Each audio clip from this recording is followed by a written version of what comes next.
Barry and Zoom were evenly matched. So Barry called in Wally and myself to take Zoom down once and for all. Oh, we're talking about it. We are talking about it. Yes, we are. Hello everyone and welcome back to my channel. Today we are taking a look at Zoom. Zoom, communication, virtual conferencing, whatever you want to call it, FaceTime for professional people, Zoom Room. It's a big thing that's taken off recently and a lot of folks are using it, especially during these times. Being used by a lot of businesses, a lot of companies, a lot of groups, a lot of friends, a lot of hangout sessions are being held on it. It is a pretty straightforward platform, something that in these times is allowing people to connect, see each other face to face, and has a little bit of a better workflow than something like Google Hangouts or FaceTime or Skype. We're not comparing it to those other platforms in this video. We're just focusing on Zoom today. Specifically, we're gonna go ahead and talk about how to get started, the basics, and how to have a little fun with it. Because what's the point of having an app if you can't have a little bit of fun with it? So let's jump right into it. Right now, we're gonna go ahead and just show you the Zoom app. So it's right here, zoom.us. And with this app, you can download it on Google, pretty much just on Chrome or on Firefox, whatever browser you use. Internet Explorer, don't use Internet Explorer. You can go ahead and download the Zoom Rooms app, and once you already have it on your laptop, you can just simply open it. When you open it, you'll see this interface. If you have not connected an account yet, you will see this. You're unable to connect to Zoom. Please check your network connection and try it again. So simply just hit connect. You're gonna go ahead and log in with a Gmail account. So if you already have one, that is a very, very nice feature. I'm gonna click mine right here. And then once you do that, boom. Pretty straightforward, here you are. The great thing about Zoom Rooms is that you can start for free, pretty much. So you can use Zoom Rooms without having to pay any money. It's not a 2-day trial, it's not a 14-day trial, it's not a 3-month trial. You actually get to use Zoom 100%. And I think that's probably one of the reasons why it's growing a lot in popularity, is that you simply just download it, you sign in with your Google account, and it's pretty straightforward. You get to start right away, and you don't have to deal with payments or putting in a credit card or any of that stuff that you usually have to deal with. Here, it's pretty straightforward. As you see, you have your home, your chat, your meetings, your contacts. We're just gonna go ahead and focus on the home tab here. So you have these options. You can either start a new meeting, join a meeting, schedule a meeting, and share your screen, which you sort of wouldn't really do right now unless you were actually in a meeting. One way I've sort of seen that utilized is that if you're actually in a room that already has Zoom set up, you could sort of share your screen and enter whatever the share key is in that room. We do that a lot at work. But for here, we're gonna focus on new meeting, enjoy meeting, and then also scheduling a meeting. So right off the bat, just a new meeting, you have something starting right now. You need to get, oh, there's my face. Hi. You need to get something started right now. You're waiting for people to come online, or they're waiting for you to send them some sort of invite. You could go ahead and click invite right here. And then you could choose from some contacts that you already have already uploaded. So sometimes you'll probably see this more on like the work side. If you all have like a bunch of emails with the same domain and stuff, you'll see that right here. For most case scenarios, you'll probably want to add somebody by email. So this is just sort of a quick add. You can quickly send somebody a Gmail, a Yahoo. I don't use Yahoo, but you can send someone a Yahoo, and a default email. So that could be, I guess, just something else. So you just click right there, and you're gonna go ahead and get an email pop up right away in your Gmail. It has all the details already laid out for you. Everything's set and good to go. Let's bring it over here in the shared screen so y'all can see. So there it has, please join Zoom meeting in progress already. It has the actual URL for somebody to type in, the meeting ID, and then the password. Right off the bat, there you go. It's pretty easy. All you gotta do is type in their email address right there and hit send. So we'll go ahead and exile this because we don't want to do that. Not inviting anyone. We're just talking with myself like I usually do. And as you saw in that email, we have our meeting ID, and then as well we had our password. So there was some controversy here with Zoom not by default including a password into the meeting. So there was some situations where a lot of people were just able to crash in to somebody's Zoom room and just be like, hey, what's up, and they weren't part of it at all. So now by default Zoom Rooms does have the password already set. So you can go ahead and rest assured that that is already included with the password and then your meeting ID. The other aspects you want to pay attention to here is that we have our mute right there, and then our stop video. We already talked about invite. As the host, you have manage participants, and then you can actually share your screen with everyone. So that's a really nice feature. You can chat. So if somebody was talking, you didn't want to interrupt them verbally, especially online, it gets a little confusing. You could just quickly go ahead and chat. And then you have a record function also. With the record function, you can either record it to your computer or to the cloud. So that's a really nice feature.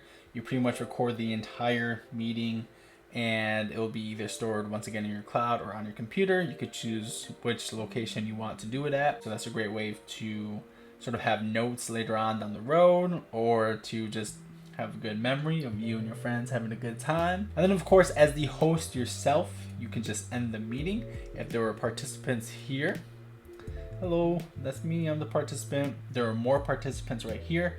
You would be able, as the host, to either mute them or actually turn off their video. So if you were a teacher, or if you were trying to lead these Zoom rooms and somebody was talking, or they're showing something distracting, you're trying to start a musical, but you're trying to talk about not musical stuff, you could go ahead and mute them right there. And you could actually kick people out too as the host. That's getting a little bit into more advanced territory, but just straightforward for the time being, you can mute them right here. You obviously see that you got your options out here to mute all or unmute all. You got a lot of options as the actual host. Clicking on your more, you can do mute participants on entry. So that's if somebody was joining the Zoom rooms and then they had the blender on the background, but they weren't ready yet to sort of mute themselves. You can set this to mute participants on entry so that they're not coming into your, meeting, screaming, yelling, dog barking in the background. You could go ahead and set that so that they have a little bit of a buffer. At worst case scenario, they're trying to talk and everybody's like, we can't hear you, you're on mute. And then they go ahead and take themselves off mute, and boom, you can hear them. You can also toggle play chime for enter/exit. So when somebody comes in, there'll be like a ding, and when somebody leaves, there'll be like a boom, kind of like that. If you want to have that on, it's just going to notify you if somebody is in the meeting, if they join later on, and then obviously when they exit. It's also a totally great way to shame people for being late to a meeting, or it's nice to just have when you're trying to have like some sort of game night with your friends and you're all on Zoom rooms, and then you hear that chime, you're like, oh, who came in? What's up, James? Haven't seen you in a long time, buddy. Boom, chime, and James is in there now. What's up, James? Okay, you can also lock the meeting. So that means that all the attendees that you have, you lock it at that. So you may want to do that if you're expecting 20 people, all 20 people are there. Boom, lock meeting, nobody else is allowed in. And then put attendee in waiting room on entry. I don't know if that's something that's newer, but I have tried to get into a Zoom meeting before and the host hadn't started it yet. And so I was in sort of this waiting room limbo area. But yeah, that's another option as well. As you're, sort of navigating this whole area, if you hit stop video, just, that's a really old picture. I gotta get rid of that picture. Your thumbnail will show up here, whatever picture you got set. That's what's gonna go ahead and be shown. So if your hair is messy, if you don't want to show your face, if you just got out of bed, y'all do it. You can go ahead and just have your video off, and then just start it whenever you want to. Maybe you fixed your hair and your makeup's good to go, and your beard's now looking fresh. My beard's not looking fresh, but you're good to go. We could go ahead and start that up. You can mute yourself in Zoom rooms, like Zoom courtesy, if you will. It's nice to sort of go ahead and mute yourself when somebody else is talking, when they got the lead.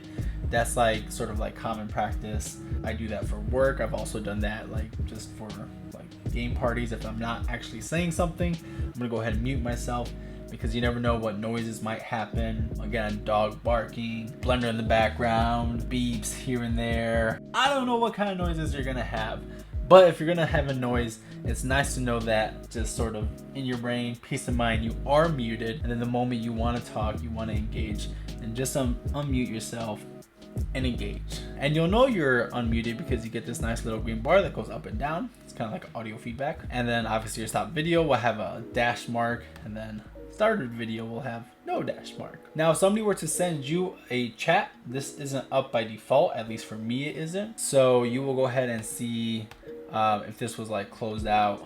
Let me see if I got, there you go. If this was closed out and somebody were to send you a chat, you will see a little icon pop up like a 1, and then it would turn orange. You just click it, boom, there's your chat. As well as for your participants, if somebody was waiting for a turn to go ahead and talk and speak, you might see that they raised their hand. You would see that pop up right here. That's pretty much it. It's pretty straightforward. That's just the basic layout. Everyone on Zoom, you could change your speaker view. Somebody who's setting up on Zoom, they could have, or you yourself, you could have, you know, the main person speaking like this, and whoever's talking, they sort of get the spotlight. Or you could have gallery view, and everybody shows up in a little square icon all across, and then you just see this green outline, and the green outline is whoever is talking currently. And then when you're done with the meeting, you just go ahead and end meeting. For individuals who are attending the meeting but aren't the host, this will say leave. And for the actual host of the meeting or any co-host, could end the meeting for everyone. So we'll hit end meeting right here. Obviously we got our leave meeting. So as a host, if you were to leave the meeting but you want to, you know, keep it going, somebody else is talking, you can do that. Or end meeting for all. Boom. It's done. It's over. Should have talked about everything you need to talk about because I'm the host and now I'm gone. Cool. You could also join meetings. So when you join a meeting, this is where somebody would ideally send you an email or an invite beforehand, either, you know, the morning of, a day before, or a week out, whatever. They give you all the information with the meeting ID, and you can go ahead and just, you know, type it in. 1, 2, 3, 4, 5, 6, 7, 8, 9. That's not a real meeting ID, so I'm not going to click on that. But this is something where you would be the attendee and not the host. You would type that in. You can say don't connect to audio, turn off my video, sort of to start. You know, if you didn't want it, you know, going right off the bat, or you can leave it toggled off if you wanted to get it and start engaging right away. And of course, whatever settings the host actually set up for themselves is what's going to take priority over all of that. So then you would just type in whatever number, hit join, and then boom, you're in the meeting as an attendee. Scheduling is a really cool feature as well. Topic: Zoom tutorial with host. That's not host sweat.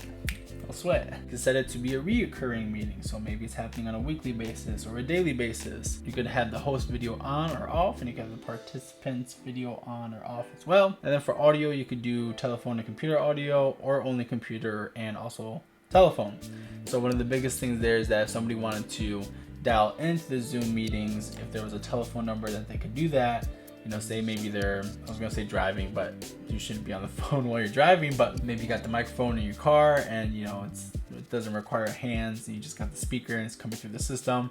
Then you could go ahead and call in with the actual phone number and take part in the meeting. Telephone and computer audio would be, you know, the actual audio from your computer microphone, or if you were to have a microphone plugged into your computer via USB, it would be that audio as well. You have the required meeting password right here. So once again, that is the setting an actual password for them need to log in. So not anyone could just type in your meeting ID or guess it and then go ahead and get access to your meeting. You would actually need your password to do that. Going to these advanced options, we see we have our required meeting password. That was the first option shown.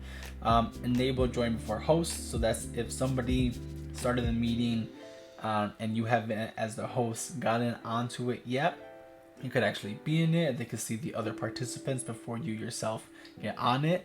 So that's a nice little feature. Or you can leave them all in a waiting room until you actually get on. Maybe you are the person of the hour and you don't want them having fun without you. They gotta wait.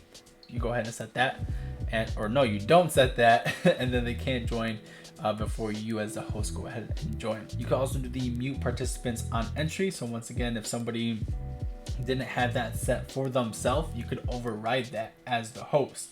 So all participants will be muted upon entry and will have to unmute themselves before they begin talking. Use personal ID. You always want to use a personal ID. So there it is. And then you could set it up to record the meeting automatically on a local computer. And then when you go ahead and actually schedule it and send this notification out to everyone who's invited, you can do it on their iCalendar, their Google Calendar, or some other calendar. I haven't really messed with iCalendar or other calendar, but Google Calendar is pretty straightforward. It's pretty nice. You just go ahead and schedule it. It'll immediately pop up in your Gcal, and then you can send it out to everyone. And they'll get the invite. So that's pretty much covering the new meeting, joining a meeting, and scheduling a meeting for the future. And then sharing a screen, again, that's only if you're sort of in a room that already has it set up. That is much more advanced. We could go into that in another video if you're interested. Let me know in the comments down below. So that was pretty much how to get set up with Zoom Rooms, how to get started with this, setting up with your Gmail account, using your meeting IDs, your passwords, muting yourself, showing your video, unmuting yourself, not showing your video, hosting versus joining, and then also they're streaming on social media. Now on the free account, which is what I have right here, you can see that this is how my screen looks. Now, for actually sharing your screen, this is how you share. You just click this button. However many desktops you have, you can go ahead and click which one you actually want to be shown. You can do that with your Windows as well. And then this is a little guide, similar to what you saw before you started sharing your screen. You just have your mute option, your stop video, manage participants. You could pause the share. So if you were to give somebody a prompt, or if you're playing a game and you had to hide the screen for whatever reason, you could just quickly do that and then resume your sharing. And I'd say it isn't a feature that I really use, but what does this do? Spotlight. Draw? Oh, that's cool. I've never used this before. And then you could go ahead and clear all drawings. That's really cool. I've never used that before. I like that feature a lot. So that's pretty much sharing your screen. One of the biggest things to note here, again, this is the free account. This is my personal email. If I go to the more options, you'll notice that there is no option here to share on social media, but you can share and stream on Facebook and Workplace, which is by Facebook, and then also on YouTube. I'm gonna go ahead and secretly log into my work one so that you guys can see how that works. And now when we actually start a meeting, we'll go to that more option. Now you see we could go live on Facebook, live on Workplace by Facebook, and live on YouTube. Compared to the free account, the only difference here with this one being a work one, a work account, is that you can go live on social media and you have those options right there. We're not going to go live right now because that's a whole other process in itself. But if you guys are interested in knowing how to go live on social media and how that process and workflow looks, let me know in the comments down below and I'll go ahead and do that for you all. The last thing I want to talk about for Zoom Rooms is how to actually have fun in Zoom Rooms, because what's the point of having this social virtual reality communication thingamajig if you can't actually enjoy it and have fun with it? It's not only for work, it can be for friends hanging out, it can be for having a birthday party and you're all playing video games. It's for connecting. It's really for virtually connecting. So the only technical thing here really is new meeting, changing your virtual background. Now, what is a virtual background? Well, here you can see that we clearly have what is my home studio. It's my basement where I record my videos. All right, here we have our background. It's very bare bones. It's my ceiling. It's the bed in the back. Boring, lame, whatever. What are you doing down there? If you want to change it up, want to add some spice, you can go ahead and choose a virtual background. And when you choose a virtual background, you actually get into the settings of Zoom Rooms. Once again, we're not going to the settings right now, a little bit more advanced, but the only thing we're going to focus here is the virtual background tab. You have all these tabs. You just want to focus on the virtual background one. And this is where the fun starts to happen. Check this out. You go ahead and you can obviously have the none selected, or you can do this bridge. You can change it up. I got Kanye. What's up, Kanye? I got SpongeBob. Change it up. You like Krabby Patties? I got Slenderman. I'm on a boat. Backstreet's back. How about a little One Tree Hill? Yeah? Y'all remember One Tree Hill? How about Abraham Lincoln? Or Clue? How about The Simpsons? Or the Jonas Brothers? How about Sasuke Uchiha? Or Bernie Sanders? We got tons of options here. I love them all. This is just a real quick, fast way to have a good time on Zoom Rooms. Here in this plus button, you can see plus button. You can actually upload a picture, and uploading a picture will simply make it your background right away, right off the bat. And then if you want to go ahead and go back to none, boom, now you're none. We're back into our regular boring background of a basement. That's all I got for you today. Once again, my name's Josué and I live in Chicago, the greatest city in the world. See you guys in the next video. Bye.